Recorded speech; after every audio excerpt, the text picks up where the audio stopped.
All right, today on Wye-Knots Just the Tips, I'm your lovely host, Caleb Thompson, Timpson Training, and we're going to talk about closed Wye-Delta pop banks with a floating neutral.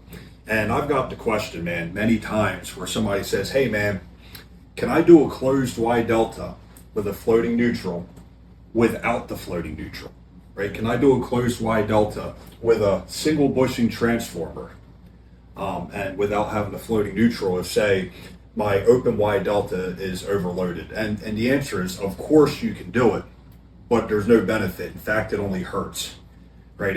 You're taking away some of the capacity of the pop bank by adding that transformer in without floating the neutral. And I'll explain why. So over here, I drew a vector, right? And this is your Y vector. This is your secondary vector. And if we're looking at additive transformers, which we are here, in order for it to look pretty, where your X1 goes over and ties to your X3, it's going to be 210 degrees of displacement. And that's not necessarily important for all intents and purposes of what we're talking about.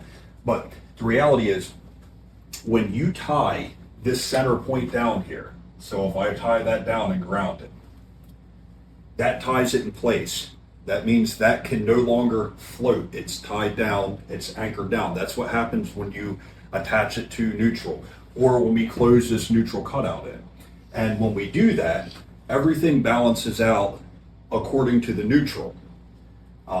So on a closed Wye-Delta with a floating neutral, in order for this to be effective, that needs to be open.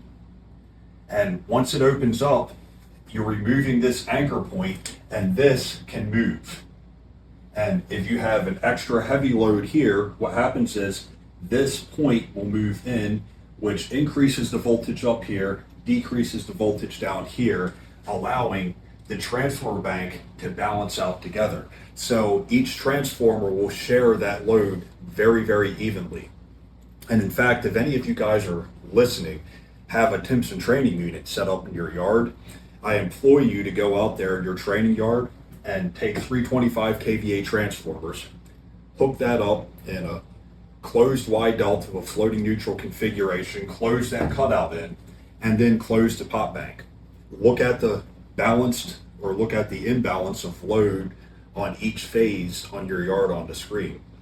And then open that neutral up, and you'll watch how those all three phases balance out perfectly. It's pretty incredible. If you only have two bushing transformers, or single bushing transformers, I'm sorry, not two bushing, a two pop bank, open Wye-Delta is what you should do. 50 kVA, a 25, or 100 kVA and a 50. There's no reason that you should close that pop bank in if you only have single bushing transformers. The only way this works efficiently and helps you is when you have two bushing tops, so you can float that neutral. You cannot float the neutral with the stud on the side. That doesn't work. So I've seen it done.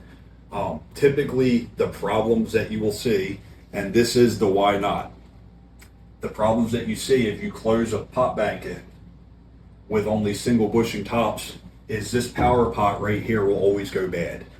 It'll be a matter of 6 months, a year, you'll be back changing that power pot out. It goes bad because it hogs the load. And when it hogs the load, it puts extra strain on that transformer. So the tip is, if, and this is just the tip, if you have to do anything with this transformer bank whatsoever, I recommend always closing that in. Like if you have a blown fuse up here, close that in. Don't go there and start messing around pulling meters, because if you pull a meter with this open and that fuse blown, you're going to get ferroresonance inside that pop bank immediately. And ferroresonance is when your inductance and your capacitance equal out inside the transformer, making that transformer no longer an inductor, but a big resistor. That causes a lot of problems.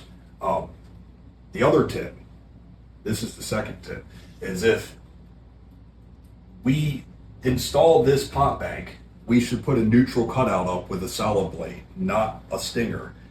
And the reason why is I don't want to be anywhere near that cutout when it closes. I'd rather close that from the ground, right? So, the fact of me getting up in a bucket and trying to land a ground on that tap seems outlandish to me. So that's a good tip. If you're going to build a closed Wye-Delta with a floating neutral, you should put an extra cutout up for the neutral. And that's all for today.